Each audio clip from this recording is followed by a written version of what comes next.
Good afternoon, Wealth Our Way Nation. What is going on? It is your main man, Charles Tank Harris, the founder, chief visionary officer of the financial literacy platform Wealth Our Way, where our motto is wealth is not only for the wealthy. I want to welcome each and every one of you to episode 82 as we continue. Let's start a business week. Today is going to be part 2 of sole proprietorship, LLC, corporation, which one fits your needs. Before we get started, I want to say thank you to each and every one of you who are live with me as I stream across the Wealth Our Way Facebook and YouTube platforms. I want to give that special salute to Wealth Our Way Nation that watches this program overnight, over the weekends, anywhere they can get 15 minutes of financial literacy in on the pre-recorded version of this program. And then lastly,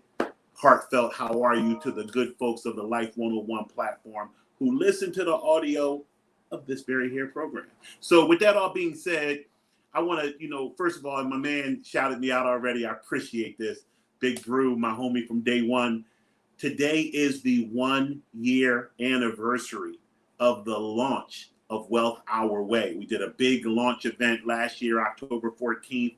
We chose October 14th because it is also, rest in peace, George Floyd's birthday. And we wanted to do something from Wealth Our Way to show honor and respect to someone who lost their life senselessly to violence perpetrated upon him by law enforcement. And we are all striving to have a better relationship in the inner city communities and in law enforcement. And, I'm going to leave that there. It's not a political program, but it is our anniversary. It's our anniversary. So, I got a couple bars there. And as a result of the anniversary, don't forget to look across the bottom of the screen. We are in the middle of the 2021 Wild Wealth Building Contest. And as such, the webinar kicks off tonight for all things life insurance, live 6 p.m. right across this same platform. You can find it right here on our Facebook page or on our YouTube page. You're going to have to view, and I didn't charge a dime. Everybody's like, oh, make it a fee. Nope, free. And the reason I'm doing that is because I want you guys all to have a shot at winning this $200 in your IRA account. So by all means, join me tonight, 6 o'clock. It's going to be awesome. Can't wait to get down. As we wrap up, let's start a business week. I want to spend today talking about the differences between LLCs and corporations. And as I told you yesterday, a corporation can take is a C corporation. All corporations are C corporations, but they can take a subchapter S election for tax purposes. What you may not know, I didn't mention it yesterday, is that an LLC can also take a subchapter S election. And it's something that what I've chose to do is as a source and reference for the tomorrow and today portion of our program is to use Investopedia's contrasting of LLCs versus S corporations.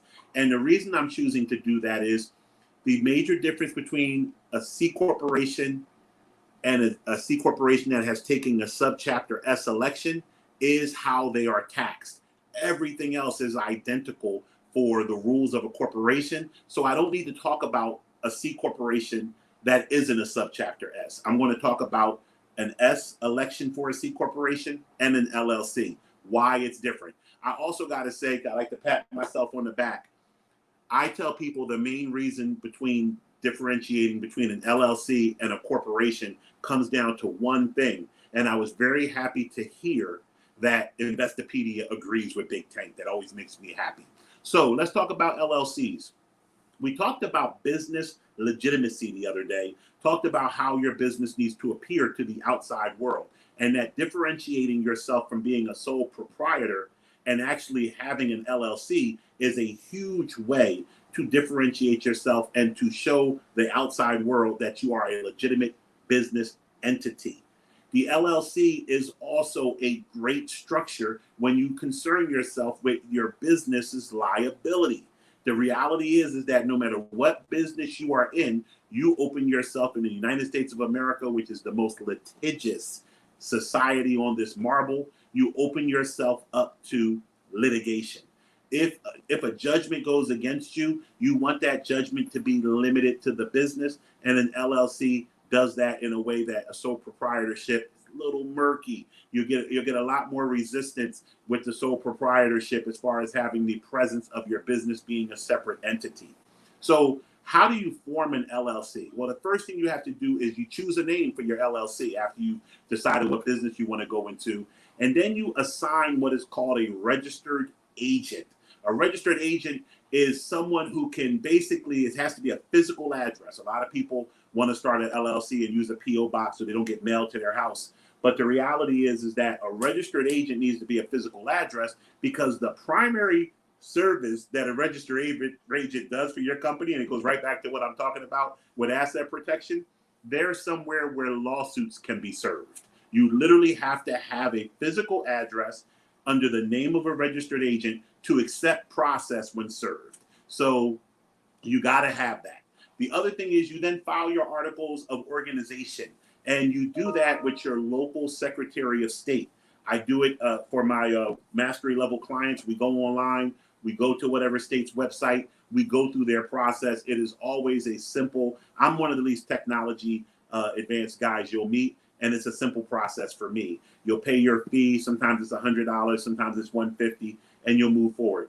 Then the next thing you're going to do is, and I'm going to scroll my notes down, so if you're wondering what I'm doing over here, the next thing you're going to do is create an operating agreement.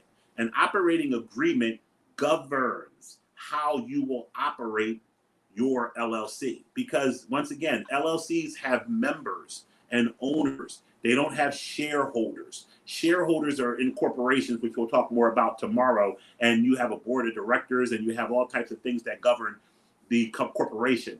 In an LLC, it is this operating agreement. This is really the blueprint, the Bible of how your LLC is governed, how you are able to conduct business, how you are able to add or remove members. All those different traits are handled in an operating agreement, which brings me to a very, very interesting point about LLCs and why people choose them over corporations.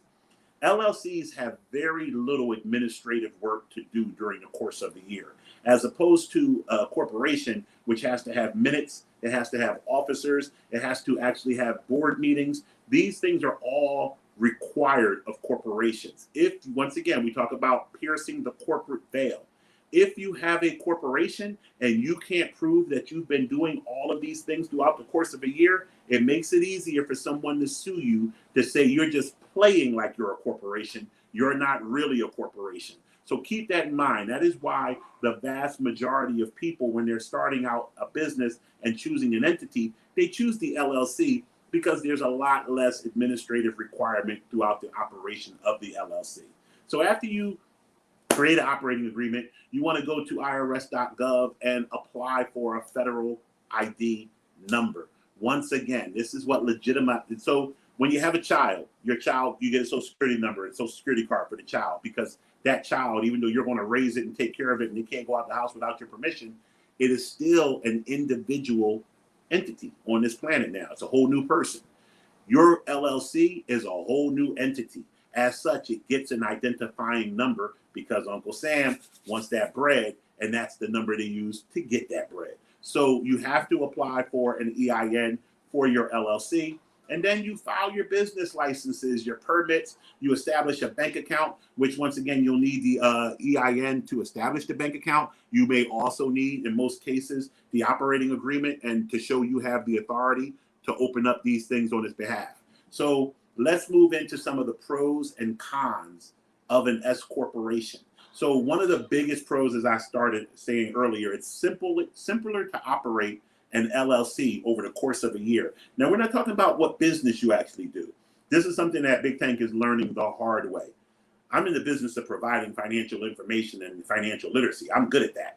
I am not the best dude at literally running a business day in and day out. And these administrative hiccups, nightmares, and things that come up, dealing with, the local ordinances and dealing with the governing bodies that regulate advice, that's stuff that I have to do on top of being ready to do my job.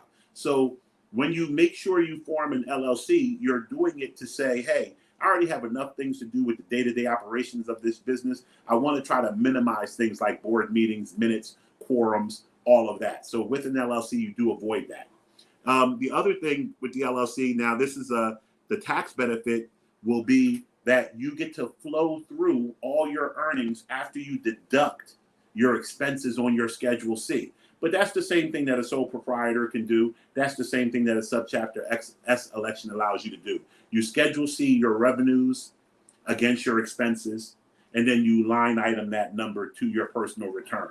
So here's where this is where Investopedia agreed with me to one of the biggest disadvantages to having an LLC. That if you had a choice between an LLC and a corporation, here's the main reason why you would choose a corporation and not an LLC. We're going back to the term that I started yesterday, business legitimacy. Almost every small business owner will need more capital than they have themselves to start their business. They're going to need outside investors. They're going to need outside debt. They're going to need outside capital. It looks way more professional, legitimate, and bankable to have a corporation than to have an LLC. I am not saying that your LLC cannot get debt. I get debt all the time with my LLCs. I get loans. I get equity investors in my LLC. I have other members in some of my LLCs. They're more so banking on tank. When you go to the public with your entity, you want to make sure your entity can stand alone as much as possible. Now, I'm not going to sell you the dream that some of these cats on Clubhouse and other places are selling you about being able to get all this corporate debt, which come talk to me about getting corporate debt. It's not the greatest thing in the world all the time. But if you're trying to raise money, you want to make sure that your company can stand by itself. But in the early days, you're more likely than not going to have to personally guarantee any debt that your company takes on, whether you're an LLC or a corporation. So keep that in mind that you may be required, which is why you should have good individual credit when you start a business so that you can start building business credit by leveraging your individual credit. And that's a whole nother talk show about credit. But what I will say is the major drawback is when banks see LLCs, people know in the world of that we're dealing with in finance, commerce, and business, what is easy and what is difficult. The easiest thing to do is to have a sole proprietorship. The next easiest thing to do is to form an LLC. The most difficult thing there is to do is to form a corporation and adhere to all the standards of successfully running a corporation. So what do banks think when people come in as a sole proprietor? Nah, he's not that serious. Once again, he put on his application, Jimmy at Hotmail.